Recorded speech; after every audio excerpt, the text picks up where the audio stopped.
नमस्कार, मैं ब्रजेश कुमार। आप देख रहे हैं कलम बोलती है, जहां बात होती है राजनीति की, इतिहास की, समाज की, संस्कृति की, संविधान की और धर्म की भी। लेकिन आज हम बात करेंगे खेलकूद की। खेलकूद क्यों? क्योंकि खेलकूद भी समाज एवं संस्कृति का हिस्सा होते हैं। हम आज बात करेंगे महान कप्तान महेंद्र सिंह धोनी के चुपचाप विदा हो जाने की। एक ऐसा फेयरवेल जो कोलाहल और तालियों के गड़गड़ाहट के बीच हो जाना चाहिए था, मैदान में होना चाहिए था, वो होटल के कमरे से इंस्टाग्राम पर हुआ। ये क्या हुआ, कैसे हुआ, क्यों नहीं होना चाहिए था, इन्हीं सब बातों पर आज हम चर्चा करेंगे, लेकिन थोड़ा विस्तार में जाएंगे। इसके लिए आप सब जानते हैं कि क्रिकेट को जेंटिलमैन गेम कहा जाता है। जेंटिलमैन गेम का क्या अर्थ हुआ? जेंटिलमैन गेम का अर्थ हुआ कि क्रिकेट में सारी औपचारिकताओं का पालन किया जाता है। क्रिकेट में महान खिलाड़ियों के विदा होने के लिए, फेयरवेल मैच के लिए एक विशेष परंपरा का पालन किया जाता रहा है, जिसमें वो महान खिलाड़ी अपना मैच खुद चुनता था और तालियों की गड़गड़ाहट के बीच मैदान में जाता था और तालियों की गड़गड़ाहट के बीच मैदान से बाहर आता था। कभी कभी अपने साथी खिलाड़ियों के कंधे पर विदा होता था। लेकिन ऐसा मौका महेंद्र सिंह धोनी के साथ क्यों नहीं हुआ, यही सबसे बड़ा सवाल है। अगर क्रिकेट इतिहास के सबसे बड़े फेयरवेल की बात करें हम, तो हमें लौटना पड़ेगा 1950 के आसपास, जब क्रिकेट के सबसे महानतम खिलाड़ी डोनाल्ड ब्रैडमैन रिटायर हुए थे। उनका आखिरी टेस्ट था, एज ए कप्तान भी वो थे, और उनका आखिरी टेस्ट था जो एशेज सीरीज का 5वां टेस्ट था, जो ओवल इंग्लैंड में खेला जा रहा था। महत्वपूर्ण बात ये थी कि अगर ब्रैडमैन उस अपने आखिरी पारी में सिर्फ 4 रन भी बना लेते हैं तो उनका टेस्ट एवरेज 100 रन हो जाता। लेकिन ऐसा नहीं हो पाया। जब ब्रैडमैन अपनी अंतिम इनिंग खेलने जा रहे थे तो पूरा स्टेडियम खड़ा था और तालियों की गड़गड़ाहट से गूंज रहा था।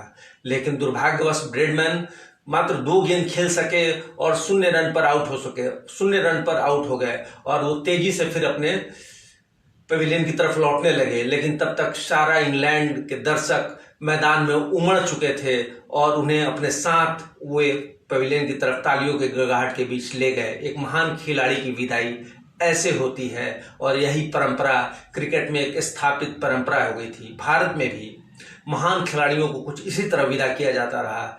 महान बैट्समैन गावस्कर कहा करते थे कि खिलाड़ी को हमेशा उस समय विदा हो जाना चाहिए जब कोई नहीं पूछे कि तुम कब रिटायर होगे। गावस्कर ने अपनी जिंदगी में इसका पालन भी किया। गावस्कर ने अपने घोषित अंतिम टेस्ट मैच में 96 रन की शानदार पारी अपने अंतिम मैच में खेली और तालियों की गड़गड़ाहट के बीच ऑस्ट्रेलिया के विरुद्ध वो मैच था, वो स्टेडियम लौटे थे।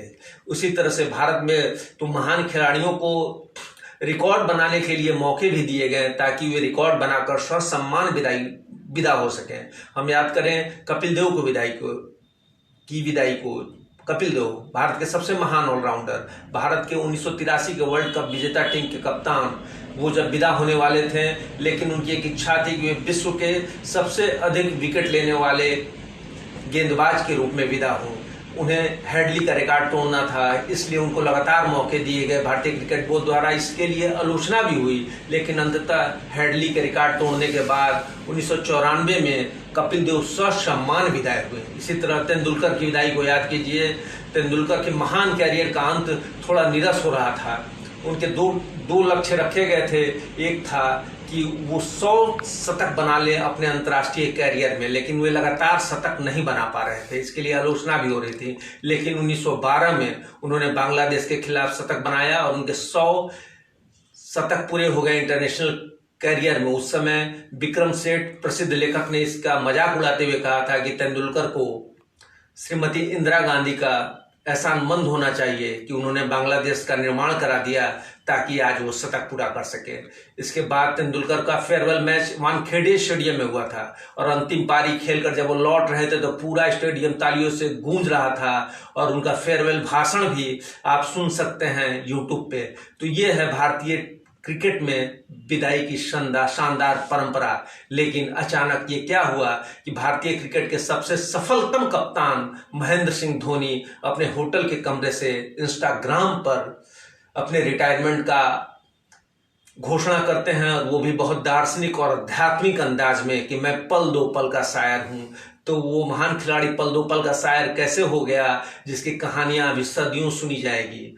तो इसके लिए थोड़ा सा हमें जाना पड़ेगा कि धोनी का कैरियर तो शानदार ही रहा ही। वनडे में 2020 में उन्होंने भारत को विश्व चैंपियन बनाया, टेस्ट क्रिकेट में भारत को नंबर 1 रैंकिंग दिलाई, ऐसा शानदार रिकॉर्ड किसी कप्तान का नहीं रहा। और दूसरी बात ये कि धोनी स्वयं गावस्कर के कथन को याद करते हुए अपने पद और अपने छोड़ते जा रहे थे। उन्होंने सबसे पहले भारतीय टेस्ट क्रिकेट टीम का कप्तान का पद छोड़ दिया और टेस्ट क्रिकेट खेलना भी छोड़ दिया। 2017 में उन्होंने वनडे में और 2020 के कप्तान के रूप में भी अपना नाम वापस ले लिया और सिर्फ खिलाड़ी के रूप में उपलब्ध रहने की बात कही। उसके बाद उनका करियर लगातार अच्छा जा रहा था, लेकिन 2019 में कुछ उन्होंने रेस्ट लिया और उसके बाद वो कुछ दिन तक खेलकूद से बाहर रहे और अचानक उनकी वापसी की अभी लोग उम्मीद कर रहे थे और उनके शानदार फेयरवेल की भी बात हो रही थी। लेकिन अचानक जनवरी 2020 में घटना घटी जब बीसीसीआई ने धोनी जैसे महान क्रिकेटर को अपने कॉन्ट्रैक्ट से बाहर कर दिया और इस पे कोई हंगामा भी नहीं हुआ। ये क्यों और कैसे हुआ, तो इसके लिए बहुत सारी राजनीतिक चर्चाएं भी हुई और अखबारों से लेकर पत्रिकाओं से लेकर और सोशल मीडिया पर भी इस बात की खूब चर्चा रही और इसका झारखंड चुनाव से भी संबंध जोड़ा गया। 2019 के दिसंबर में झारखंड में चुनाव हुए थे और बताते हैं कि धोनी उस समय जब रांची में थे तो बहुत सारे दल चाहते थे कि वे उनका प्रचार करें। आजसू के लीडर सुदेश महतो से धोनी के संबंध काफी चर्चित रहे हैं, लेकिन धोनी किसी के साथ नहीं गए। यहां तक कहते हैं कि भाजपा भी अंतिम समय में चाहती थी कि धोनी उनके लिए प्रचार करे, लेकिन धोनी ने प्रचार नहीं किया और भाजपा की हार भी हो गई। इसी के बाद जनवरी में अचानक उन्हें कॉन्ट्रैक्ट से बाहर कर दिया गया और इसी समय बात यह हुई कि भाजपा के राष्ट्रीय अध्यक्ष अमित शाह के बेटे जयंत शाह अभी बीसीसीआई के सचिव के पद पर हैं। तो इन सब चर्चाओं के बीच धोनी का कॉन्ट्रैक्ट खत्म हो गया भारतीय क्रिकेट टीम से। फिर भी धोनी चूंकि बहुत ही धैर्यवान खिलाड़ी हैं, इसलिए उन्होंने कोई प्रतिक्रिया नहीं दी और अपने प्रदर्शन के बल पर वे वापस लौटना चाहते थे। लेकिन इसी बीच कोरोना काल आ गया और आईपीएल भी स्थगित हो गया और धोनी चाहते थे कि आईपीएल में वो बेहतर प्रदर्शन करें ताकि 2020 भारतीय क्रिकेट टीम में भारतीय वर्ल्ड कप में जो 2020 वर्ल्ड कप ऑस्ट्रेलिया में होना था उसमें वो जाएं और भारतीय क्रिकेट टीम की तरफ से प्रतिनिधित्व करें और एक सम्मानजनक विदाई वे अपने सबसे प्रिय खेल के सेक्शन 2020 क्रिकेट के वर्ल्ड कप से पाना चाहते थे। लेकिन इधर कोरोना काल के चलते आईपीएल भी बढ़ गया और उधर स्थगित कर दिया गया आपको वर्ल्ड कप 2020 भी। तो ऐसे काल में धोनी ने खुद को अंत में चाहा कि हम रिटायर हो जाए और चुपचाप कल उन्होंने रिटायरमेंट की घोषणा कर दी। लेकिन फिर भी भारतीय क्रिकेट टीम का क्या कर्तव्य, भारतीय क्रिकेट बोर्ड का क्या, बीसीसीआई का क्या कर्तव्य था, भारतीय फैंस का क्या कर्तव्य था कि एक महान खिलाड़ी, एक महान कप्तान इतना चुपचाप खेल से विदा हो जाए। धोनी के लिए फेयरवेल मैच का इंतजाम की व्यवस्था क्यों नहीं की गई, ये सवाल बना रहेगा। यद्यपि कुछ झारखंड के मुख्यमंत्री ने मांग किया है बीसीसीआई से कि धोनी के लिए फेयरवेल मैच होना चाहिए, परंतु धोनी के लिए फेयरवेल मैच होगा या नहीं ये अभी बात बहुत कुछ स्पष्ट नहीं है। लेकिन उनका चुपचाप विदा होना सदा अखड़ता रहेगा और लोग याद भी करेंगे कि एक महान खिलाड़ी चुपचाप चला गया। अगर आपको ये मेरा विश्लेषण अच्छा लगा तो आप मेरे चैनल को सब्सक्राइब करें। धन्यवाद।